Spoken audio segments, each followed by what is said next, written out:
In the ancient Vedic way of reckoning time, the moon is not just a celestial object.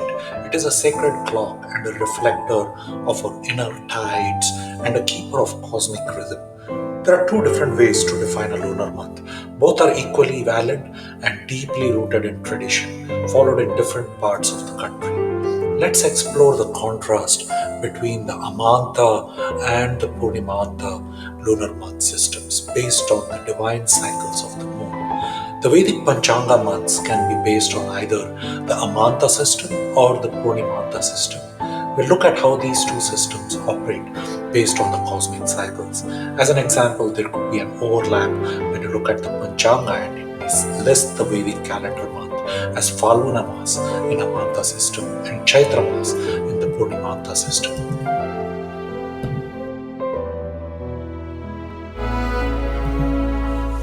The Amanta, which is the new moon to the new moon cycle. In the Amanta system, the month begins with the Amavasya or the new moon, when the sky is dark and silent, symbolic of endings, the inner retreat, and the new beginnings. This is where the moon is closest to the sun, predominantly followed in some states of India like Maharashtra, Andhra Pradesh, Tamil Nadu, Karnataka, and parts of Gujarat. Each month runs from Amavasya to the next Amavasya. Spiritually, this aligns with the belief that creation arises from the void, from the silence of the new moon, emerges the dance of life. This system is also widely used in Jyotish and Vedic astrology for monthly transit tracking. For example, Chaitra Amavasya marks the start of the Chaitra month in this system. The Purnimanta, which is the full moon to the full moon cycle. In the Purnimanta system, the month begins with Purnima, which is the full moon, the moment of fullness, clarity, and culmination. This is when the moon is the farthest from the sun. This method is followed primarily in some states like Uttar Pradesh, Bihar, Punjab, Himachal Pradesh, and parts of Madhya Pradesh and Rajasthan. The month runs from Purnima to the next Purnima, the full moon to the full moon. It reflects a more outward and celebratory approach to time, beginning when the moon is brightest and the most expressive. Many traditional festivals in North India are aligned with this cycle. For example, Chaitra Purnima is the beginning of the Chaitra month in this calendar.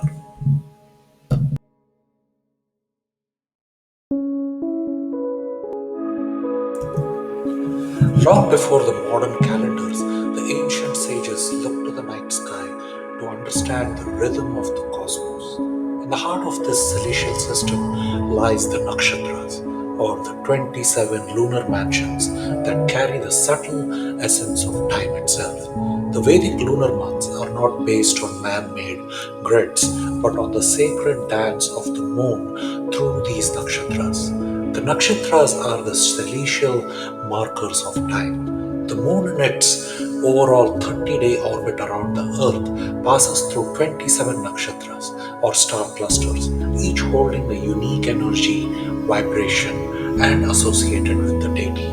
These nakshatras are the soul of Vedic astrology, shaping our emotions, karma, and spiritual evolution. Every lunar month is named after the nakshatra in which the full moon occurs. The lunar months exactly are mapped to the nakshatras. Here are a few examples of how Vedic months align with the nakshatras. The Chaitra Mas or the month is the full moon in the Chitra nakshatra. Vaisakha is the full moon in the Vishaka nakshatra. Jeshta is the full moon in the Jeshta nakshatra. Ashada is the full moon in the Purva Ashada or the Uttara Ashada nakshatra. Shravana is the full moon in the Shravana nakshatra. Bhadrapada, full moon in the Purva Bhadrapada or the Uttara Bhadrapada nakshatra. Ashwini or Ashwin is the full moon in Ashwini nakshatra. Kartika is the full moon in Kritika nakshatra. Each of these months is more than just a name, it's a window into the cosmic energy, influencing the type of festivals, fasts, and spiritual practices observed during that time.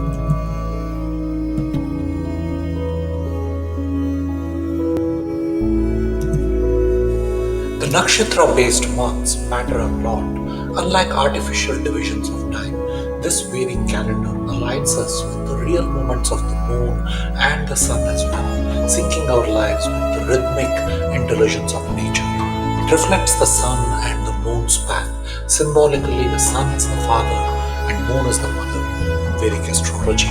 This system is followed in many parts of India and forms the backbone of the traditional Vedic Panchanga. When we understand months through nakshatras, we step into a deeper awareness, one where time is not just a number, but a living vibration continuously flowing through us.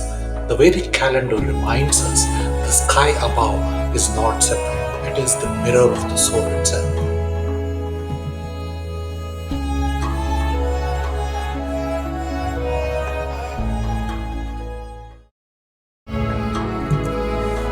As we wake, walk, dream, and live, Earth is always moving, gracefully dancing around the sun, tracing a sacred spiral through the cosmos. This dance of Earth around the sun isn't a perfect circle, it's an eclectic path, a cosmic oval, and at different times of the year, our planet is either closer to the sun or further away. This journey gives us rise to the powerful astronomical points of perihelion and aphelion. Perihelion is when the Earth is closest point to the Sun. Around late December and early January, Earth reaches perihelion, the point in its orbit where it is closest that it can come to the Sun. Here, Earth moves at its fastest speed along the ecliptic path. Even though it's winter in the northern hemisphere, Earth is actually closer to the Sun. This shows that seasons are more about axial tilt than the distance itself. In Jyotish and astronomical terms, this phase symbolizes momentum, acceleration, and solar intensity. The aphelion is the Earth's farthest point from the Sun.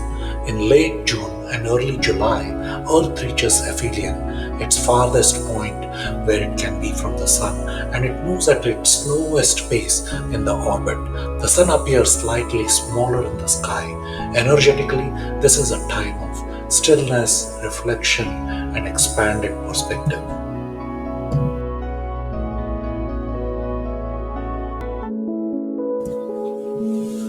As the Earth orbits the Sun, it travels along the ecliptic plane, a celestial highway passing through the 12 zodiac constellations.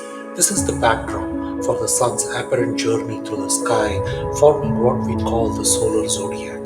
Each month, as the Earth moves, we see the Sun rise in front of different constellations like Aries, Taurus, Gemini, Leo, and so on. This forms the very basis of solar transits or the Rashis and how Vedic astrology tracks time, seasons, and the personality imprints. So, when we say the Sun is in Leo, we are actually witnessing Earth's position on its orbit that aligns our view of the Sun with the constellation Leo. It's a cosmic choreography where every position, every moment carries energy, symbolism, and deeper meaning.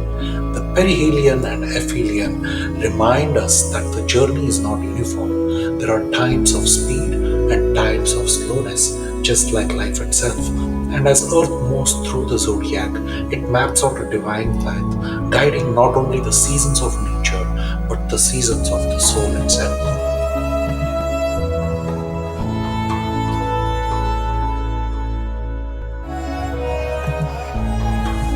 The Vedic calendar, unlike the purely solar Gregorian system, is a lunisolar calendar, one that harmonizes the movements of both the sun and the moon to mirror the spiritual and seasonal flow of nature.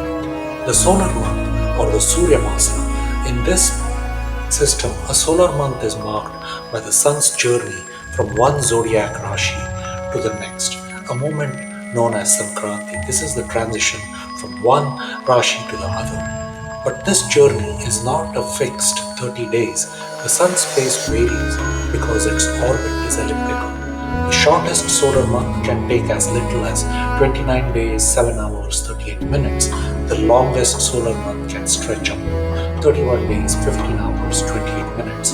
This difference is due to the Earth's changing speed along its elliptical path, faster at the perihelion and slower at the aphelion. The lunar cycle, which is the Chandramas, the moon too follows its own unique rhythm, orbiting Earth in an elegant cycle of phases from new moon to new moon or full moon to full moon. The moon takes a minimum of 29 days, 7 hours, 20 minutes, and a maximum of 31 days, 19 hours, 30 minutes to complete one full rotation around Earth. This variability arises from the moon's elliptical orbit and gravitational interactions with both the Earth and the Sun. These lunar months form the emotional and spiritual heartbeat of the Vedic calendar, aligned with rituals, festivals, and inner transformations.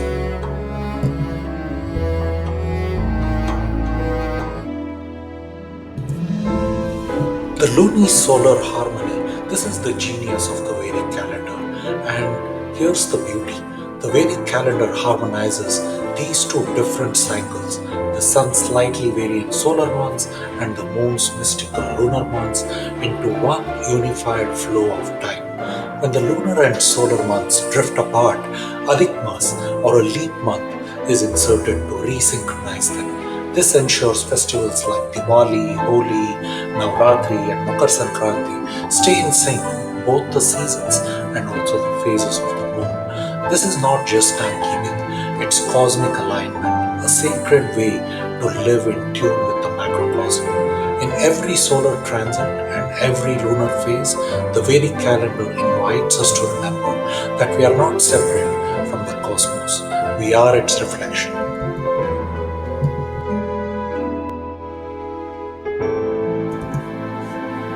Time in the Vedic tradition is well aligned with the movement of the moon and the sun, where the Vedic luni-solar calendar beautifully balances the moon's monthly cycle and the sun's yearly journey through the zodiac. The luni-solar calendar tracks time using both the moon and the sun. The moon completes a cycle roughly every 29.5 days, creating the lunar months. A lunar year has 12 months, totaling approximately 354 days. But the sun's solar year, the time it takes to move through all the 12 zodiac signs, is about 365 days. This 11-day difference between the lunar and the solar years would slowly drift apart without adjustments. That's where the magic of Vedic timekeeping comes in.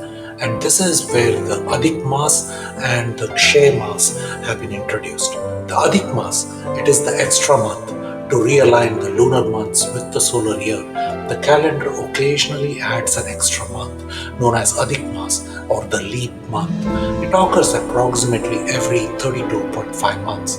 It happens when during a lunar month the sun does not enter any new zodiac sign. The result, a duplicate lunar month is inserted, not based on name but on timing. Also called as the Purushottam Mas, this month is highly auspicious, especially for spiritual practices, fasting, charity, and devotion to Lord Vishnu. Kshay Mas, which is the skipped month, far more rare is the Kshay Mas and the lost month itself. This happens when the sun moves through two zodiac signs within a single lunar month. Because the solar movement outpaces the lunar cycle, one lunar month is skipped entirely. It's considered uncommon and occurs only under special celestial conditions. The Kshay Mas reminds us how delicately time is balanced and how occasionally the heavens make subtle corrections that ripple through our calendars. The celebration of Indian festivals do not stop just at the Sankranti, which is the sun transitioning from one zodiac sign or the Rashi to another Rashi.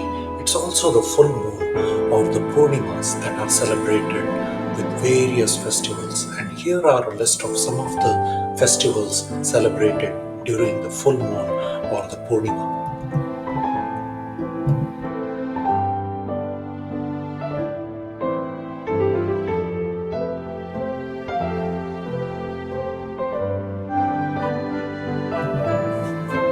There is a lot of wisdom behind the Vedic calendar. The Vedic calendar doesn't just mark time, It harmonizes him by balancing the soulful pull of the moon with the steady power of the sun and aligning the naming with the nakshatras.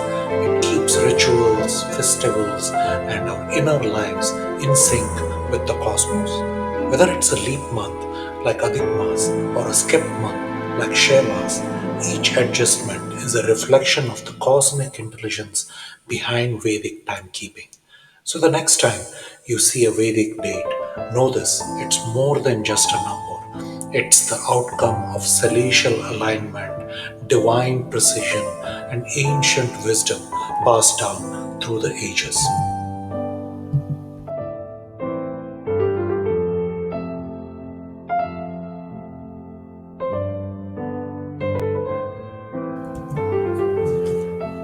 There is a lot of significance in the Sankranti, Purnima days, and the Adhik Mas, Shai Mas we have discussed in this video. The nakshatra in the sky on Purnima full moon day gave the name of the Vedic calendar month. There is even more significance in these nakshatras and the specific days. One of the example is from the great epic Mahabharata, where it talks about Bhishma Pitama deciding to give up his life on the day of Makar Sankranti, as it is considered divinely auspicious.